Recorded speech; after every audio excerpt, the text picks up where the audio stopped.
Survey number 17ರಲ್ಲಿ 10 ಎಕರೆ, survey number 58ರಲ್ಲಿ 5 ಎಕರೆ. IHI ನುಂಡಿ ಅಂತ ಅನ್ನೋ ಜಾಗದಲ್ಲಿ, ಅದು ರಿಂಗ್ ರೋಡ್ ಪಕ್ಕದಲ್ಲಿ ಬರುವಂಥದ್ದು, ಅಲ್ಲಿಗೆ ಗುರುತಿಸಿದ್ರು. ಅದು ಕೆರೆ ಅಂತ ಅಂದ್ಬಿಟ್ಟು ಆ ಜಾಗವನ್ನು ಸ್ಟಾಪ್ ಮಾಡಿದ್ದು 2002ನೇ ಇಸ್ವಿಲಿ. ಶಿವಕುಮಾರ್ ಅಂತ ಅಂದ್ಬಿಟ್ಟು ಒಬ್ಬರು ಕೋರ್ಟ್ಗೆ ದಾವಾ ಹೋಗಿ, ಇದು ಕೆರೆ ಆಗಿರೋದ್ರಿಂದ ಈ ಕೆರೆ ಜಾಗದಲ್ಲಿ ಆಶ್ರಯ ಯೋಜನೆಯಲ್ಲಿ ಮನೆ ಕೊಡಬಾರ್ದು, ನೀವು ಸೈಟ್ಗಳು ಕೊಡಬಾರ್ದು ಅಂತ ಅಂದ್ಬಿಟ್ಟು ಕೋರ್ಟಲ್ಲಿ ಕೇಸ್ ಹಾಕಿದ್ರಿಂದ ಅಲ್ಲಿ ಇವತ್ತವರೆಗೂ ಅಲ್ಲಿ ಜಾಗ ಕೊಡೋಕ್ಕಾಗಿಲ್ಲ. ಅವತ್ತಿಂದ 2002 ಮತ್ತು 2003ನೇ ಸಾಲಿನಲ್ಲಿ ಇದು ಅಲಾಟ್ ಆಗಿದ್ದಂಥದ್ದು. ಇವತ್ತವರೆಗೂ ಒಂದೇ ಒಂದು ಸೈಟನ್ನು ಚಾಮರಾಜ ವಿಧಾನಸಭಾ ಕ್ಷೇತ್ರದ ವ್ಯಾಪ್ತಿಯಲ್ಲಿ ಇದ್ದಂಥ ಮತಬಾಂಧವರಿಗೆ ಒಂದೇ ಒಂದು ಆಶ್ರಯ ಯೋಜನೆ ಮನೆಯಲ್ಲಿ ಸೈಟ್ ಕೊಟ್ಟಿಲ್ಲ, ಮನೆ ಕೊಟ್ಟಿಲ್ಲ. ಹಾಗಾಗಿ ಇವತ್ತು ನಾವು ಅದನ್ನೆಲ್ಲವನ್ನೂ ನಮ್ಮ ಸದಸ್ಯರುಗಳು ಪರಿಶೀಲನೆ ಮಾಡಿ ಅಂಚ್ಯಾ ಗ್ರಾಮದಲ್ಲಿ 24.9 ಎಕರೆ 24 ಎಕರೆ 9 ಕುಂಟೆ ಜಾಗದ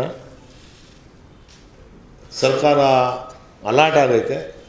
ಚಾಮರಾಜ ವಿಧಾನಸಭಾ ಕ್ಷೇತ್ರದ ಆಶ್ರಯ ಯೋಜನೆ ಫಲಾನುಭವಿಗಳಿಗೆ ಕೊಡಬೇಕು ಅಂತ ಅಂದ್ಬಿಟ್ಟು ಅಲ್ಲಿ ನಾವು ಲೆಕ್ಕಾಚಾರ ಮಾಡಿ ಲ್ಯಾಂಡ್ ಡೆವಲಪ್ ಮಾಡಿ ಎಷ್ಟು ಜನಕ್ಕೆ ನಾವು ಕೊಡ್ಬೋದು ಅಂತ ಲೆಕ್ಕಾಚಾರ ಆಗ್ತಾಗ 800ರಿಂದ 850 ಜನಕ್ಕೆ ಮಾತ್ರ ಕೊಡೋಕ್ಕೆ ಸಾಧ್ಯ. ಅಲ್ಲಿ 24 ಎಕರೆಯಲ್ಲಿ ನಿವೇಶನ ಮತ್ತು 3279 ಜನ ಅರ್ಜಿದಾರರುಗಳಿರೋದು. ಅದರಲ್ಲಿ 900 ಜನಕ್ಕೆ ಕೊಡುವಂಥದ್ದು. ಮತ್ತು ಬೇರೆ ಬೇರೆ ಜಾಗಗಳಲ್ಲಿ ಈಗ ನಾವು ಶ್ರೀರಾಮ್ಪುರದಲ್ಲಿ 36.24 ಎಕರೆ ಜಾಗ ಐತೆ ಅಂತ ಅಂದ್ಬಿಟ್ಟು ನಮ್ಮ ಮಾಹಿತಿ. 36.24 ಎಕರೆ. ಶಾದ್ನಹಳ್ಳಿಲಿ 10 ಎಕರೆ,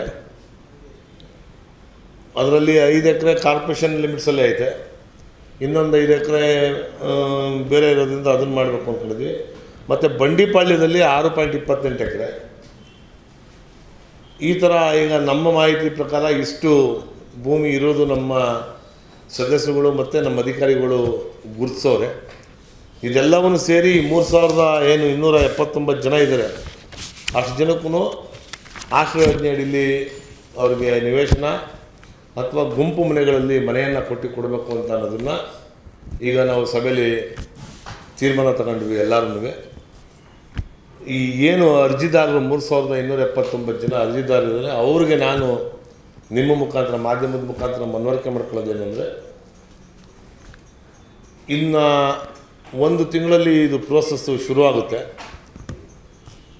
ಅಷ್ಟರೊಳಗಡೆ ದಯವಿಟ್ಟು ಎಲ್ಲರೂ ಕಾರ್ಪೊರೇಷನ್ಗೆ ಬಂದು ಉಮೇಶ್ ಅಂತ ಅಂದ್ಬಿಟ್ಟು ಸೂಪ್ರೆಂಟು ಆಶ್ರಯ ಯೋಜನೆ ಅಡಿಯಲ್ಲಿ ಅಧಿಕಾರಿಯವರು, ಅವ್ರ ಹತ್ರ ಬಂದು ತಮ್ಮ ಮಾಹಿತಿಗಳನ್ನ ಎಷ್ಟೆಷ್ಟು ದುಡ್ಡು ಕಟ್ಟಿದ್ದೀರಾ, ಎಷ್ಟನೇ ಇಸ್ವಿಲ್ ಕಟ್ಟಿದ್ದೀರಾ, ಮತ್ತು ಅದಕ್ಕೆ ಸಂಬಂಧಪಟ್ಟಂಥ ರಶೀದಿ ಇರ್ಬೋದು, ಇಲ್ಲ ಅದಕ್ಕೆ ಸಂಬಂಧಪಟ್ಟಂಥ ಪೇಪರ್ಸ್ಗಳಿರ್ಬೋದು, ಅದೆಲ್ಲವೂ ತಂದು ಅವರಿಗೆ ತಲುಪಿಸಿ ವಿಚಾರಣೆ ಮಾಡಿ ಅವರು ಮತ್ತೆ ನಮಗೆ ಈಗ 279 ಜನದಲ್ಲಿ ಒಂದು 200-250 ಜನ ನಮ್ಗೆ ಸಿಗದೇ ಇರ್ಬೋದು ಅಂತ ಅಂದ್ಕೊಂಡಿದ್ವಿ. ಅಂದರೆ ಬೇರೆ ಬೇರೆ ಕಡೆ ಹೋಗಿರುವಂಥವ್ರು, ಸ್ಥಳ ಬದಲಾವಣೆ ಆಗಿರುವಂಥದ್ದು ಒಂದು 300 ಜನ 400 ಜನ ಆ ಥರದವರು ಆಗ್ಬೋದು ಅಂತ ಅಂದ್ಕೊಂಡು ನಾವು ಸಭೆ ಒಳಗಡೆ ತೀರ್ಮಾನ ಮಾಡಿದ್ವಿ.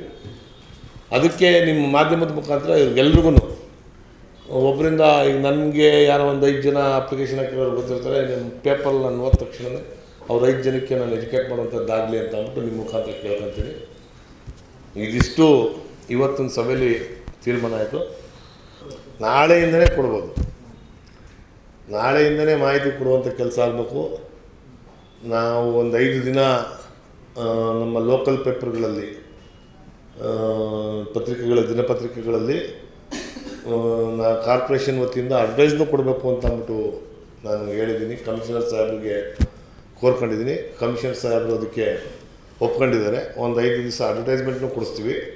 ಈ 3279 ಜನಕ್ಕೆ ಮಾಹಿತಿ ಹೋಗಬೇಕು ಅಂತ ಅಂದ್ಬಿಟ್ಟು